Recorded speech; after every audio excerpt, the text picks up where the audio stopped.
In my experience, most people are operating far below their true potential. If I had to put a number on it, I'd say around 50%, maybe 51% on a good day. Think about that. Half your capacity, half your energy, half your talent, half your life. I often ask students, or really anyone who's willing to reflect, this one simple question. How much time do you waste every day? Not just time spent resting or relaxing, because that's necessary. I'm talking about the hours that slip through your fingers doing things you don't even enjoy. Hours spent scrolling through social media, watching videos that add no value, procrastinating on tasks that matter, or staring at your phone for no real reason. The answer I usually get? Somewhere around 4 to 6 hours per day. And most of the time, people don't even realize how much time that really is. Let's say you waste 4 hours a day. That's 28 hours a week. That's over 100 hours every month. That's more than 1,200 hours every single year. You know what that adds up to? About 6 full work months just gone. And what's worse is that it's not just about the hours. It's what you're missing out on during those hours. That's time you could be learning, building, improving, creating, connecting. That's time you could use to start a business, learn a language, get in shape, write a book, master a skill, or even just think deeply, something we barely allow ourselves to do anymore. Instead, we give our attention away to things we don't care about, and sometimes even things that make us feel worse. Now let's break it down financially. If your time is worth even $20 an hour, that's $100 a day, $700 a week, $2,800 a month. Over a year, that's over $33,000. And that's just at $20 an hour. If your potential is higher, say $50 an hour, when you factor in your future earnings, your skills, your growth potential, that's $82,000 a year down the drain. Just wasted like it means nothing. But the truth is, your time isn't nothing. It's everything. Time is the one resource you can't get back. You can lose money and earn it again. You can lose things and replace them. But once time is gone, it's gone. And the younger you are, the more valuable your time is because you have more of it. The sooner you start using it wisely, the more powerful your future becomes. Wasting time in your 20s is far more costly than wasting time later on, because those are the years that compound. That's when momentum is built. So the question is this: what would happen if you stopped wasting time? Not just a little. What if you really committed? What if you looked at every hour as a building block for your future? What if you took every opportunity seriously, treated each day like a chance to gain ground instead of losing it? How much more productive could you become? 2 times, 5 times, 10 times, maybe more. You don't really know what your true capacity is until you stop holding yourself back. Some people become so efficient, so focused, so clear-minded that it almost seems unreal. They're not superhuman, they're just not wasting time anymore. They've aligned their habits with their goals. This is where the Pareto principle comes in, the 80-20 rule. A small number of your efforts can produce the majority of your results. But here's the deeper truth. A small number of focused people create the majority of the impact in this world. And you could be one of them, if you choose to be. So where do you start? What's the one skill that changes everything? Writing. That might not sound flashy at first, but hear me out. Writing isn't just about putting words on paper. It's about thinking. Clear writing is clear thinking. If you can write well, you can think well. If you can think well, you can act with purpose. You can make better decisions. You can solve problems. You can influence.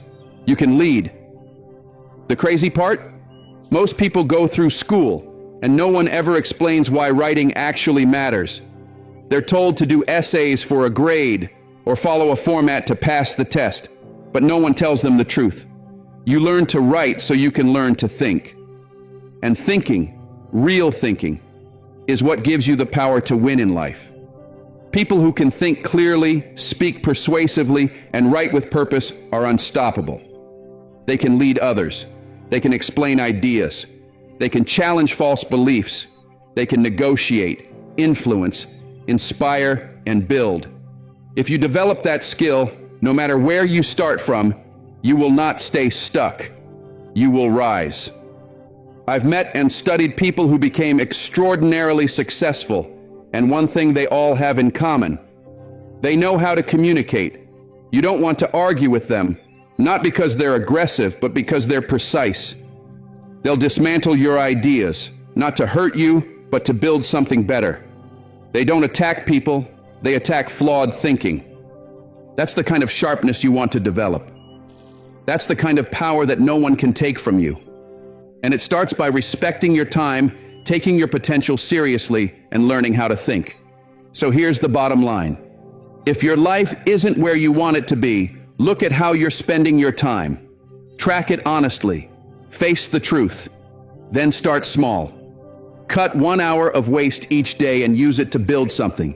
Write something. Learn something. Train yourself. You don't have to change everything overnight. But if you commit to using even a small part of your day intentionally, the effects compound. The gap between who you are and who you could be will start to close. And the more you close that gap, the more powerful you become. Not just for yourself, but for everyone around you. You are capable of so much more. But you have to stop letting your potential rot in the shadows of distraction and delay. You have to stop giving away your most valuable asset, your time, for nothing. Use it. Build something. Learn to write. Learn to think. And then, change the world. If you're going to make a point, whether in a conversation, a debate, a meeting, or even a casual discussion, you have to come prepared. You need to know what you're saying and why you're saying it, because if the other person has their ideas lined up and you don't, you're going to come off as scattered, unprepared, and maybe even foolish. And let's be real, people can sense when you're not organized. They may not always say it, but they'll feel it. If you can't express your thoughts clearly, if you can't explain your position or defend your ideas, you won't get far. Not in work, not in relationships, not in life. But here's the good news. If you can express yourself well, if you can lay out your arguments in a coherent, compelling way, everything starts to change. If you can make a solid presentation, speak to others confidently, clearly lay out a plan or a proposal, doors open. People give you chances. They give you resources. They offer opportunities. Why? Because good communication builds trust. It shows competence. It signals leadership. And one of the best ways to become more organized, more clear-minded, and more powerful in how you operate, make a schedule and actually stick to it. Now, let's talk about that, because a lot of people get this wrong right from the start. When people hear schedule, they often think of something rigid and oppressive, something that locks them into a prison of tasks and responsibilities. That's not what a schedule should be. The problem is, people create schedules that they hate. They fill their day with things they think they're supposed to do, with no thought to how they feel doing them.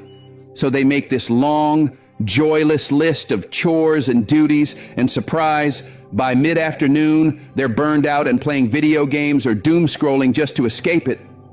That's not a real schedule. That's self-punishment. The trick is this: design your schedule like you're designing your ideal day.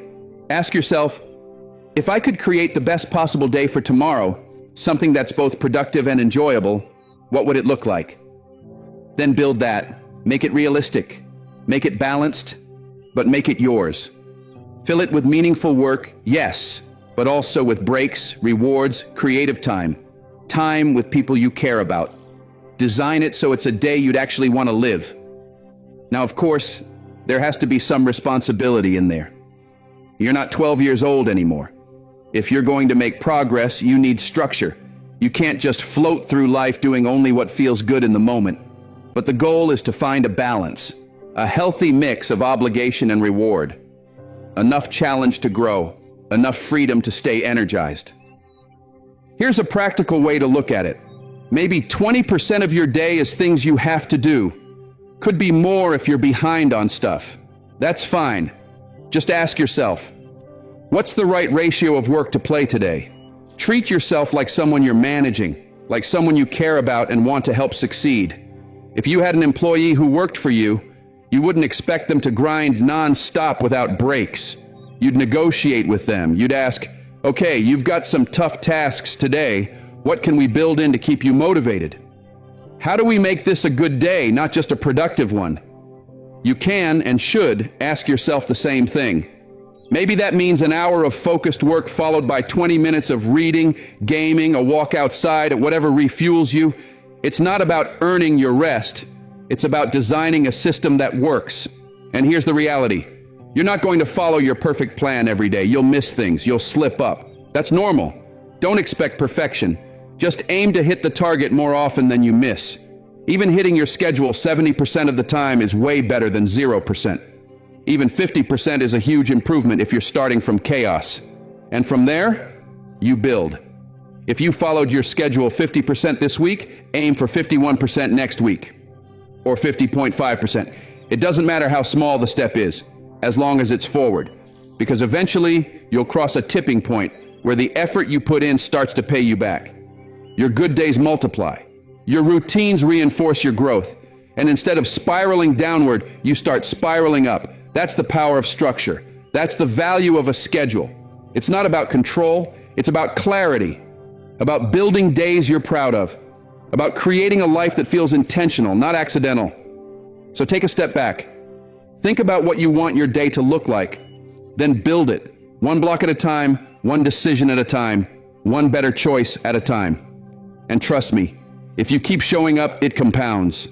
Imagine just for a moment what the world could look like if we all got our act together. Not perfectly, not flawlessly, but honestly and earnestly. Imagine if people, on a wide scale, simply stopped making things worse. Because here's the hard truth. Many people don't just fail to do what's good. They actively contribute to making life harder for themselves and for everyone around them. Why? Out of spite, out of resentment, out of arrogance, dishonesty, bitterness, jealousy, or even cruelty. Sometimes it's subtle, a snide comment here, a passive-aggressive move there, but sometimes it becomes something much darker, violence, destruction, even atrocities. These traits, when bundled together unchecked, form something profoundly pathological, something capable of corrupting entire communities, even nations. Now imagine if all of that stopped. If people, even without doing good, simply stopped doing harm. We truly have no idea how much better things could get just from that one change. The absence of destruction itself would be revolutionary. But this dynamic isn't just about grand acts of evil or visible malice. It's tied to something much deeper, something woven into the fabric of the human condition. It's the interplay between our vulnerability, the fear of judgment from others, and perhaps most importantly, our unwillingness to take on the responsibility we know we're meant to carry. It's not just that your own future depends on you stepping up. It's not just about your success or your growth or your healing. It's about everyone you're connected to. Because no matter how small you might feel in the grand scheme of things, you are not insignificant. You are not just a speck floating in a sea of 7 or 8 billion people. You are a node in a network. And networks matter. Think about it. Over the course of your life, you'll meet thousands of people. You'll influence them through your words, your actions, your example. Each of those people will influence thousands more. Suddenly, you're just 1 or 2 degrees of separation from millions. That's not theory, that's math. That's how social structures work. And now with the reach of social media and digital communication, that influence is even more amplified. So when you choose to do good or not to do harm, it ripples. Like a stone dropped into a pond, your decisions send out waves. You may never see where those waves land, but they will land. Someone will be affected, encouraged, discouraged, strengthened, or broken because of something you did or didn't do. And once you realize that, really realize it, the world starts to feel heavier. It starts to matter. And that can be terrifying. Because if what you do actually counts, then you're no longer free to live as if nothing matters. You're no longer free to avoid responsibility by pretending that your actions are inconsequential. And you might say, well, isn't that better than living a meaningless life? Sure. on the surface, but it's not that simple. When really given the choice, many people would rather embrace meaninglessness than responsibility. Because if nothing matters, then you're free. You can't fail. You can't be blamed. You can't disappoint anyone. You can suffer, but at least there's no burden to carry, no standard to live up to, no risk of letting the world down. That's the strange bargain of nihilism. Yes, it's miserable, but it comes with a twisted comfort. You don't have to act. You don't have to try. You can stay curled in your suffering and tell yourself there's no point to trying anyway. And people will sympathize. They'll pity you. They'll say, yeah, life's just hard. It's meaningless. It's chaos. And suddenly you've built an identity on powerlessness, on victimhood. You've taken the role of the martyr. And for some, that's a seductive position. But here's the cost. You trade potential for pity. You trade purpose for passivity. You trade a meaningful life for a tolerable one. And all the while, that emptiness grows. It doesn't have to be that way. Because the opposite path is always available, and it starts with one simple idea. Take responsibility. Start small. Clean up your life. Own your choices. Speak the truth. Act with courage. Carry your share of the weight. And then, when you're ready, help someone else carry theirs too. That's not easy. In fact, it's the hardest path there is. But it's also the only one that leads somewhere worth going. Alexander Solzhenitsyn discovered this the hard way. He endured the gulags of Soviet Russia, the very definition of hell on earth. And instead of coming out of that experience broken and bitter, he came out with a revelation. When individuals live lies, when they choose comfort over courage, and when enough people do that, they don't just ruin their own lives, they ruin the world. When people live pathologically, society itself becomes pathological. And history has shown us, over and over, that enough personal corruption leads to collective catastrophe. The 20th century is filled with chilling examples: totalitarian regimes, genocides, mass atrocities, all fueled by people who chose resentment over responsibility, who preferred power to truth, who passed off their own moral cowardice as someone else's fault. If you have the strength, read the Gulag Archipelago. Not just to witness what hell on earth looks like, but to understand how it's built. It's not constructed in a day. It's not the work of one villain. It's built slowly, day by day, by ordinary people making 1,000 small decisions to avoid the truth, to betray their conscience, and to turn away from responsibility. So you have to ask yourself, if your actions shape your life, and your life shapes others, then what kind of world are you helping to create? It starts with you. Every single day, it starts with you. Choose meaning. Choose truth. Choose responsibility. Even if it's heavy, especially when it's heavy. Because the alternative isn't freedom. The alternative is slow decay. And you're not meant for that. None of us are. Nobody can thrive without structure. It's just not possible. You can try for a while to live in chaos. You can resist the idea of routine.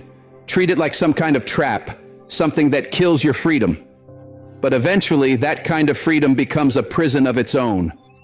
One filled with confusion, instability, stress, and regret. So let's be blunt. You need a routine. Everyone does. Without one, your life slips into disorder and your mind follows. Your sleep gets thrown off, your focus fades, your motivation disappears, and you start losing track of what even matters anymore. If you don't already have a routine, now's the time to start building one. It doesn't need to be rigid or robotic, but it must be intentional. Start with something simple. Pick a time to get up every morning. Whatever time works best for your life, but stick to it. Because when you wake up at different times every day, you're not just losing hours, you're disrupting your circadian rhythm. And that rhythm regulates more than sleep. It regulates your energy, your emotional stability, your overall mental health. When that system is out of sync, everything else in your life starts to drift with it. Then start shaping the rest of your day. But don't just fill your calendar with tasks and to-dos that feel like punishment. That's a trap people fall into all the time. They create a schedule that feels more like a prison sentence than a life plan. And of course, they end up resenting it, procrastinating, and then feeling guilty afterward. It's a loop, and it's exhausting. Instead, try this. Plan a life you'd actually want to live. That's the real goal. Sit down and think, if I had a day that I could be proud of and actually enjoy, what would that day look like? Make a schedule that reflects that vision. Include the responsibilities, sure, but also carve out time for creativity, rest, play, social connection, and reflection. Build something you'll want to stick to. And here's where it gets deeper. One of the ways you plan a better life is by paying attention to the world around you, by respecting social norms, looking at what works for others, what's considered good or admirable. In mythological terms, that's like rescuing your father from the belly of the whale. It's about recovering wisdom from tradition. But there's another layer to it too. You also need to sit down and have a real conversation with yourself, as if you're meeting someone you don't fully understand yet. Because the truth is, you don't. You're not fully honest with yourself. You've probably noticed this. You make plans, give yourself instructions, and then you just don't follow through.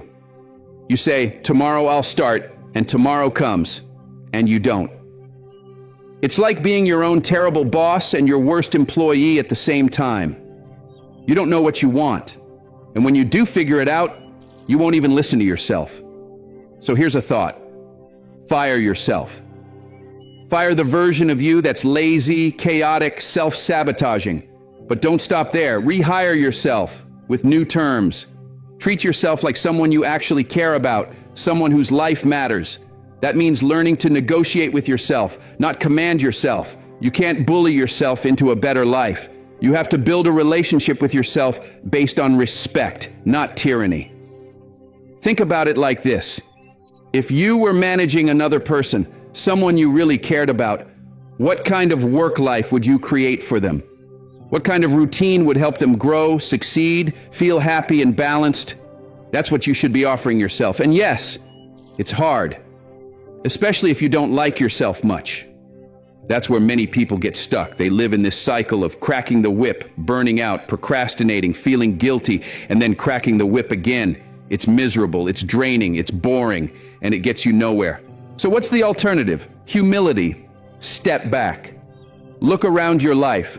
Just the part of it that's within your control. Your room, your body, your habits, your relationships. Ask, what needs fixing? Not in some grand cosmic sense, but right here, right now, what's broken, neglected, or out of order in your immediate world? Start there. Fix that. And beyond that, you need to actually figure out what you want. One of the main reasons people don't get what they want in life is because they never really define it. They never sit down and say, this is what a good life would look like for me. And even when they do, they often aim too low or aim for the wrong things. Because here's another truth. You might not even want what you think you want. Status, money, attention, success, those things aren't inherently bad, but they're also not guaranteed to fulfill you. What if there's something better than what you want? Something you haven't even imagined yet because you haven't stopped to ask, what would actually be good for you? That's a powerful question. What would be good for me? Not just what I desire, but what would actually make my life fuller, richer, more whole. To answer that, try imagining that you were responsible for taking care of yourself, but as if you were someone else. Imagine you had to nurture, guide, and protect the person you see in the mirror, like they were a loved one, not a burden.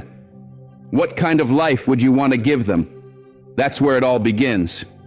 Because once you start treating yourself with that kind of care and intentionality, you'll stop being your own enemy. You'll stop living in chaos. You'll stop sabotaging your future just to escape discomfort in the present. You'll start to build something solid, something sustainable, a life worth showing up for. And all of that starts with a routine, one that works for you, not against you. One rooted in discipline, yes, but also in compassion, in clarity, and in the belief that your life is worth organizing. Because it is. Let's say you really wanted the best for someone. Not just in theory, not just, I hope they do well, but in a serious, invested way. You want their life to go as well as it possibly could. What would that actually look like? To answer that, you'd have to do something most people don't bother to do.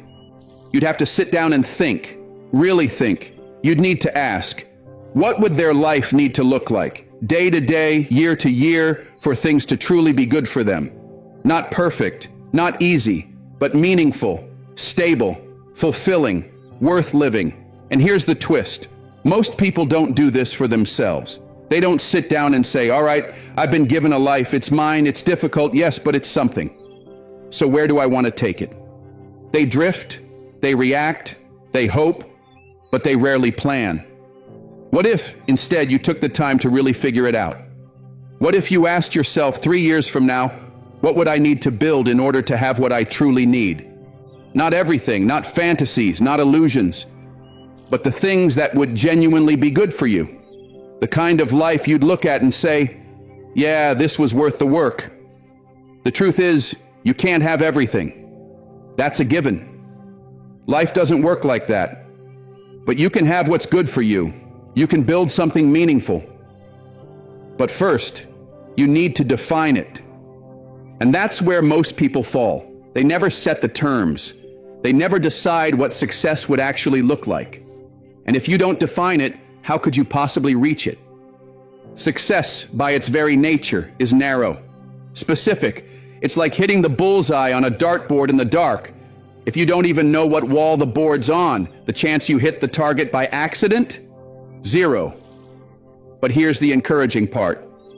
My experience has shown me that if people do figure out what would be good for them, if they sit down, take the time, and make a clear decision, then aim at it honestly and consistently, they often get it. It's not a guarantee, of course. Life throws curveballs. But there's something about orienting yourself toward the good, toward what's right for you, that moves you closer, even when you stumble. And yes, the process is messy. You don't chart a straight line to your destination. You start with a goal, and as you move toward it, you learn. You adjust, you refine, you correct. Your aim changes not because you were wrong, but because walking the path gives you better vision. You discover more about what you truly need along the way. But none of this works unless you start with a serious question. What do I want? And deeper than that,